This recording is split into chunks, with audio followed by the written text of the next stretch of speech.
Hello everyone, and welcome back to Classic Comics. This is my review of the latest issue of Batman and Joker Deadly Duo. This is number 4. So we start with a flashback to the wedding of Donald Sims's daughter years earlier. Now, Joker and his goons crash the wedding, and Joker immediately murders the groom and then takes the rest of the people hostage. Cops surround the building, and this hostage situation develops. And the SWAT guys, they really want to storm the building and just kill all of Joker's guys. Gordon is wanting them to not do that. He doesn't want to inflame the situation. Batman arrives to try and stop the Joker, but the Joker decides to kill a hostage for no particular reason, really. And he picks Donald Sims' self and is about to shoot him in the head. Then Batman gets him with one of those bat shurikens. But the gun still goes off, and he winds up shooting Sims' eye out. Pretty nasty. Anyway, so he attacks the Joker. And the SWAT guys, hearing the gunshot, say, he's killing the hostages, and he orders his men to go in.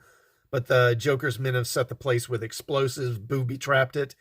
They set off the explosives, and presumably the whole place blew up, and most of the people there, including Sims's daughter, were killed.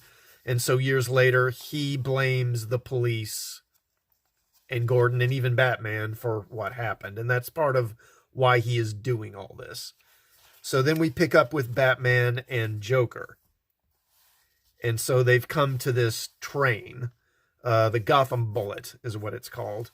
And it's a train that travels between Metropolis and Gotham City. And it's not a bullet train specifically, but most bullet trains are maglev trains. It's not that. But the reason they're there is that Sims has, given them an ultimatum. Basically, there's a wedding taking place on this train. And the train, the crew is dead, and the train is rigged so it can't be stopped. And it's going at, high speed, straight for this station in Gotham. And when it gets to the station, of course, it'll crash into it, kill everyone on the train, probably kill thousands or hundreds, maybe thousands at the station.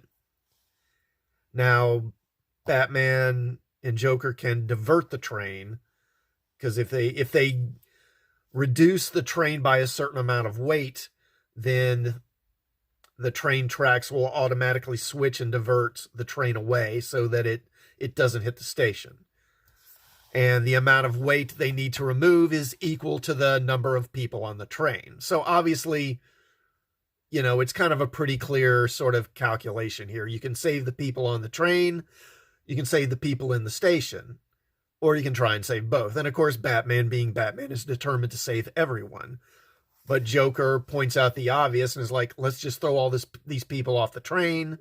That'll reduce the weight. But of course, at the speed the train is moving, that's going to kill anyone who gets thrown off it, which Batman is opposed to. Now, Batman then has initially they just try to throw off furnishings, throw off chairs and stuff like that. But it's taking too long, and it's not going to work. And so Batman then has the idea of setting the train cars on fire, and because apparently they're mostly made of wood. It's an old train.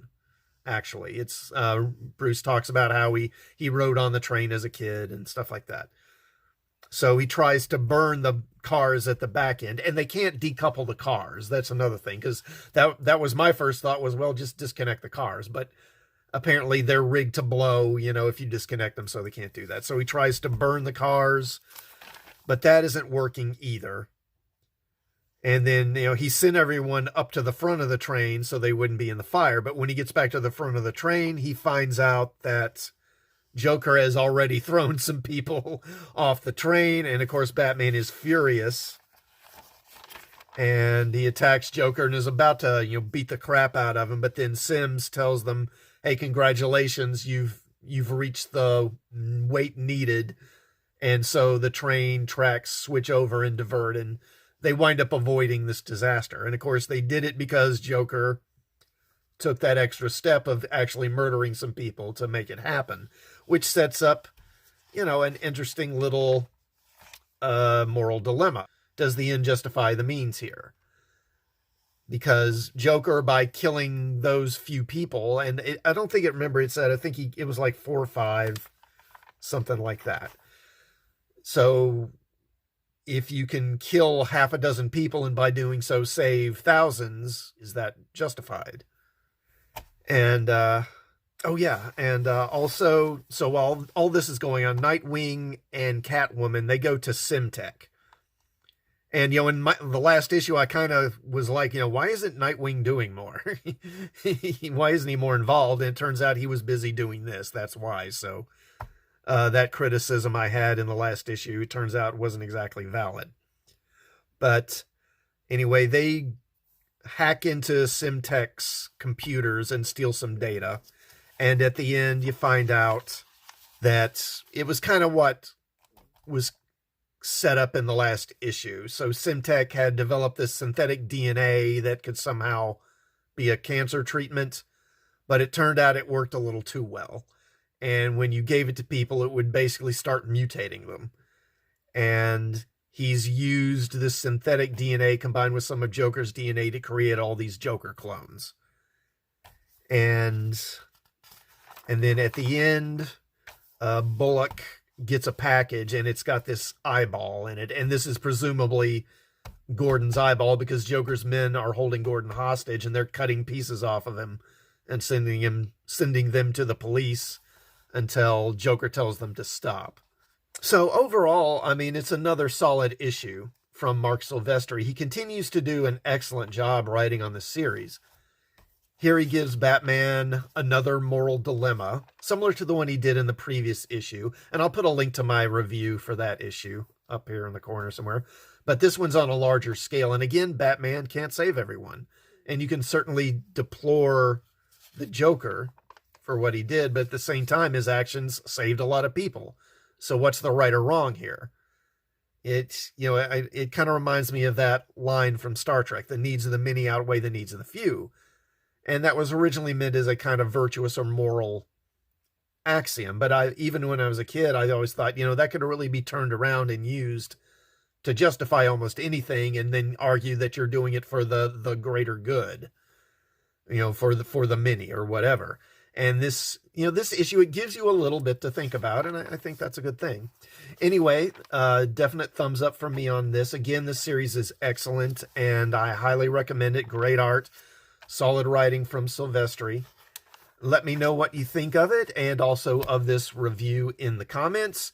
Please like this video, please share it, sub to the channel, and hit the bell for notifications, and I will see you all next time. Thanks for watching.